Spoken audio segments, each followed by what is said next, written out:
আমাদের বাড়িতে আছে জন্মাষ্টমী, তোমাদেরকে বলবো যে কেমনভাবে আমি সিংহাসন সাজিয়েছি। তো বন্ধুরা দেখো কি সুন্দরভাবে সিংহাসন সাজিয়েছি। হ্যাঁ, আর মা উপরে রান্না করছে। তো দেখো বন্ধুরা, এই দেখো এখানে দুটো মাটির গোপাল আছে, আর এখানে সব সেই কৃষ্ণ আছে, আর ওখানে মা সন্তোষী আর আরাত্রিকা নিজের বাড়িতে জন্মাষ্টমী করছে। ওর মা পাঁচালি করছে, শুনতে পাচ্ছেন আপনারা, কৃষ্ণ শতনামে পাঁচালি করছে।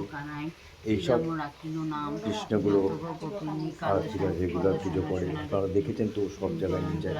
ওর মা নিজের হাতে সমস্ত কিছু করেছে, লজেন্স জেঠু এনে দিয়েছে। আমি আজকে অফিসে ছিলাম, তাড়াতাড়ি চলে এসেছি।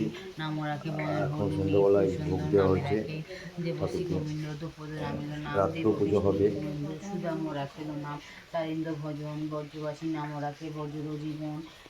আজকে মায়ের পাশে বসে আছে, ঠাকুরের পাঁচালি শুনছে। সামনে ওর বড়দি আমার জেঠিমাও আছে। আরাত্রিকা নিজে এবার পুজো শেষের পর নিজে আরাধনায় রয়েছে, কৃষ্ণের নাম কীর্তন করছে। আমাদের ভিডিওটা পুরোটা দেখবেন, আপনাদের জন্য ভিডিওটা করা। ভালো লাগলে সবাইকে শেয়ার করবেন অবশ্যই, আর সঙ্গে সাবস্ক্রাইব করা না থাকলে সাবস্ক্রাইব অবশ্যই করে দেবেন। শ্রীকৃষ্ণের জন্মাষ্টমী তিথিতে এই গোপালটা আরাত্রিকার, আর ওর পাশের ভিতরের গোপালটা হচ্ছে ওর ঠাম্মুর, মাঝখানেটা ওর মা কিনেছে। আর এইগুলো ও যেখানে যায় প্রচণ্ড ঠাকুর ইয়ে করে, তার পড়াশুনোও ঠিকঠাক টাইমে করে, তার মধ্যে থেকেও এই সমস্ত ঠাকুরের সেবায় থাকে। আর গোপালকে প্রচণ্ড ভালোবাসে, সবসময় গোপাল নিয়ে থাকে।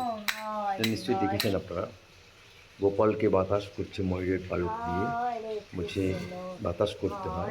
এসব নিয়মকানুন কোথা থেকে শিখলাম আমরা নিজের জন্য। ওর সত্যি কথা, ওর ঠাম্মুকেও দেখেনি, ওর ছোট্টবেলায় ঠাম্মুকে হারিয়েছিল, কারোরই দেখেনি।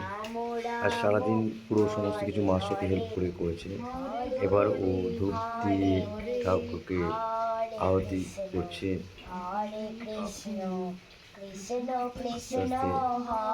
শিখতে হবে ওকে, বলেছে ওর মা, বলছে সব কিছু পারছি ভালোই।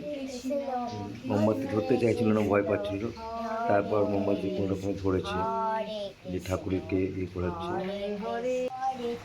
এবার বলছে যে আবার জলশঙ্খ নাকি দিতে হয় ঠাকুরকে, এরকম করে দিয়ে। কোথা থেকে শিখছে, কী করছে আমি নিজে জানি না। ভুল ভ্রান্তি যদি হয়ে থাকে আপনারা ক্ষমা করবেন। ও ওর মনের মতো করে ঠাকুরকে সেবা করে। ঠাকুরের যে নাম রেখেছে ননি, গবলু, প্রচণ্ড ভালোবাসে প্রত্যেককে। আর একটার নাম পুচকু। ঠাম্মু যে গোপালটাকে এনেছে তার নাম দিয়েছে পুচকু। মাঝখানে বড় যে এটা গবলু, আর এটা ননি, গোপালটার নাম। ওর পুজোর শেষের পর্যায়ে নিজে নিজে আবার ঠাকুরে ইয়ে নিচ্ছে, আহতি নিচ্ছে, আবার ঠাকুরকেও দিল। ভালো লাগলো জানাবেন। চলুন এবার আমরা সবাই মিলে একটু কীর্তন করে নিই।